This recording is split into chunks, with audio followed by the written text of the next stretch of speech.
Content note before we start.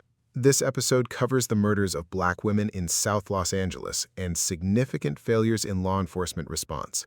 Please look after yourselves. Last week, we talked about Samuel Little, the most prolific serial killer in American history. 60 confirmed victims, overwhelmingly Black women from marginalized communities. Deaths were misclassified as overdoses for decades. And if that episode made you angry, which it should have, this one is going to make you angrier. Because we are back in Los Angeles, back in the same community, and back with the same pattern of the system looking away. Different killer, same failure, same victims paying the price. His name was Lonnie Franklin Jr. His nickname was the Grim Sleeper. He killed women in South Los Angeles for over 2 decades. He lived in the same neighborhood his whole life. His neighbors thought he was a great guy. He kept photographs of over 180 women in his home. Welcome to HILLarious Media. I'm Dylan. I'm Cindy.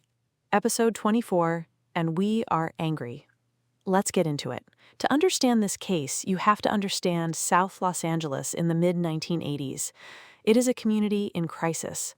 The crack cocaine epidemic is devastating Black neighborhoods across America, and South LA is ground zero in California. Poverty, gang violence, addiction, the community is being torn apart, and law enforcement's response is largely punitive rather than protective. Not a community that was going to get a lot of attention when women started disappearing. Exactly. And into this community, Lonnie David Franklin Jr. is a fixture. Born August 30th, 1952. Grew up in South LA, served in the Army, came home, got a job with the City of Los Angeles Sanitation Department, a stable, respectable city job. Married, had children, owned his home on West 81st Street. By all appearances, a solid community member. By all appearances. Neighbors described him as friendly, helpful, the kind of guy who fixed cars in his driveway and chatted with everyone on the block. He was known, he was trusted, and from 1985, he was killing women and dumping their bodies in alleys and dumpsters within a few miles of his home. How did he find his victims? He targeted women who were vulnerable, women struggling with addiction, women involved in sex work, women who were isolated. He would offer them money, drugs, rides. He was charming and familiar-seeming, and then he killed them. He shot most of his victims, and in some cases, sexually assaulted them. And the bodies were found locally. Dumped in alleys, behind dumpsters, in vacant lots, all within his own neighborhood. He didn't travel far. He killed close to home for over 20 years. Tell me about the nickname, the Grim Sleeper. Investigators believed that after a series of killings between 1985 and 1988, the killer went dormant, stopped killing, or at least stopped in a way that was detectable, for about 14 years. Then bodies started appearing again in 2002 and continued through 2007. The idea of a serial killer taking a long nap in the middle of his killing spree gave rise to the Grim Sleeper nickname, which the press ran with. Did he actually stop? This is the really disturbing part. Almost certainly not. When investigators searched Franklin's home after his arrest, they found photographs, over 180 photographs of women, many in vulnerable or compromising positions. Some of those women have been identified as his known victims, but many have never been identified at all. Meaning they could be additional victims. Meaning they could be additional victims whose deaths were never connected to him or whose deaths were never classified as homicides at all. The LAPD conducted an extensive effort to identify the women in those photographs and asked for public help. Some were found alive, some were identified as victims from the known period, but a significant number remain unidentified. So the 14-year gap might not be a gap at all. It might be 14 years of killings that were never recorded as homicides. Sound familiar? It sounds exactly like Samuel Little. Exactly like Samuel Little. Same community, same victims, same systemic failure to classify deaths properly. Same result, a killer operating for years longer than the official record suggests. Here is something different about this case compared to some of the others we've covered. The community pushed back. They did, And that matters enormously. While law enforcement was slow to respond, the LAPD has faced significant criticism for how long it took to treat these killings as a priority. Community members, activists, and victim advocates in South LA were demanding answers for years before the case received wider attention. Who specifically? Margaret Prescott is probably the most prominent name. She founded the Black Coalition Fighting Back Serial Murders in the 1980s, specifically in response to these killings and the LAPD's inadequate response.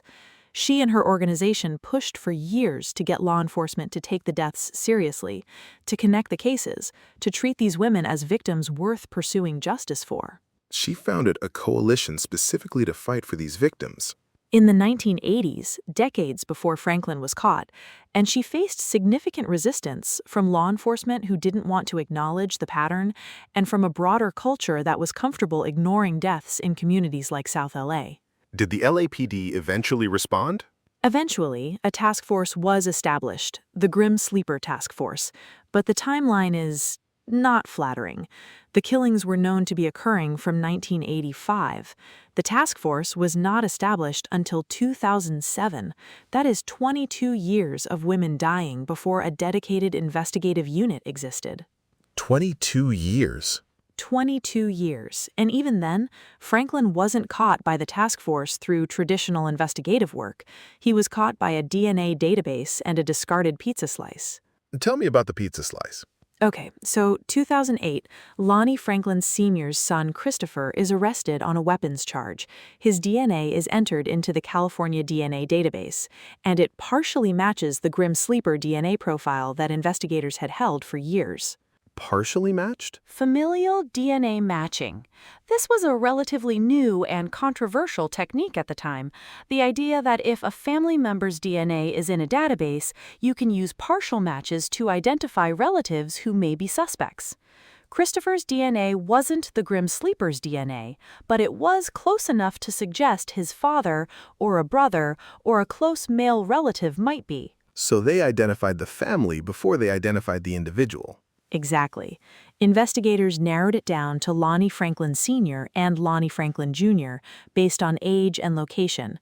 And then they needed to confirm. They couldn't just arrest him on a partial familial match. So they followed him. They put him under surveillance, and in July 2010, Lonnie Franklin Jr. went to a pizza restaurant.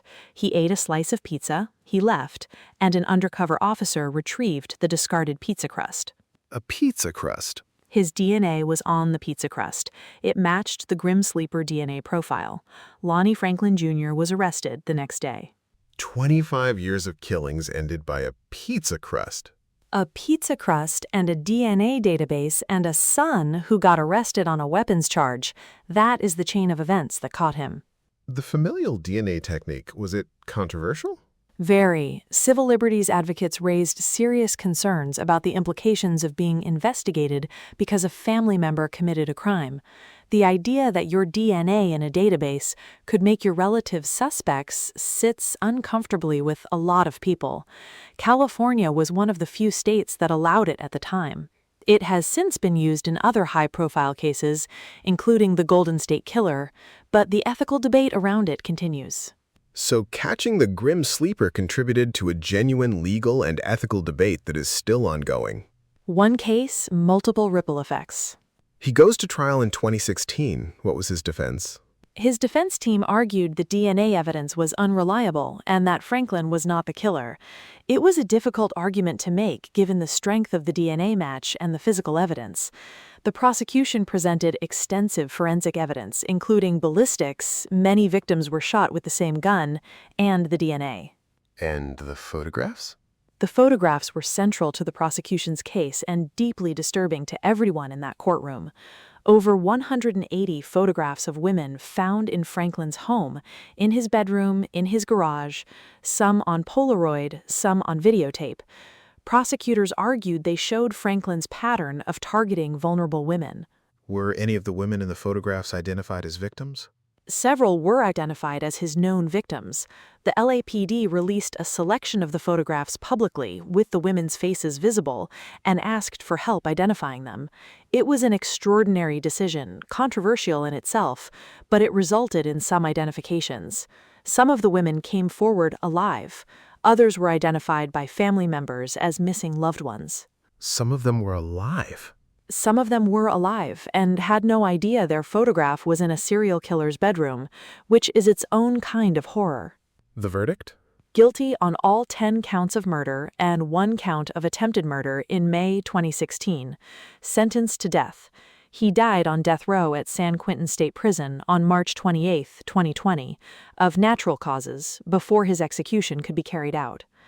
Dylan, we have now done 3 episodes in a row, Gacy, Samuel Little, and now The Grim Sleeper, where a core part of the story is law enforcement failing to take certain victims seriously. It's not a coincidence that we keep landing here. It's a pattern.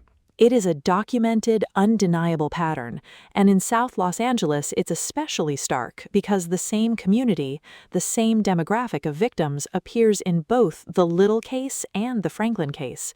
These women were being killed by 2 different men over overlapping time periods in the same part of the same city, and the system was not adequately protecting them.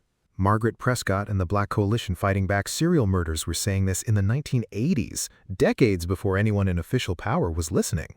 They were screaming it, and I think any honest accounting of these cases has to include that the people who knew, who organized, who demanded action were in the community all along.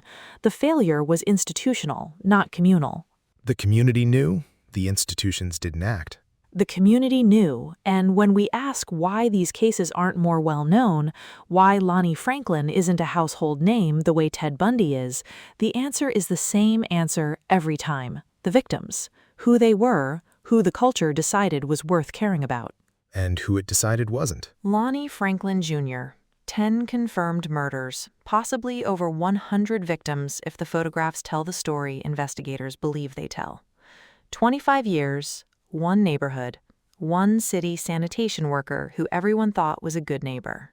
His confirmed victims: Deborah Jackson, Henrietta Wright, Barbara Ware, Bernita Sparks, Mary Lowe, Latrika Jefferson, Alicia Alexander, Princess Bartholomew, Valerie McCorvey, Janicia Peters, and the attempted murder survivor whose courage in coming forward mattered enormously. We say their names, and we say the names of the women in those photographs who still haven't been identified, whose families may still not know what happened to them.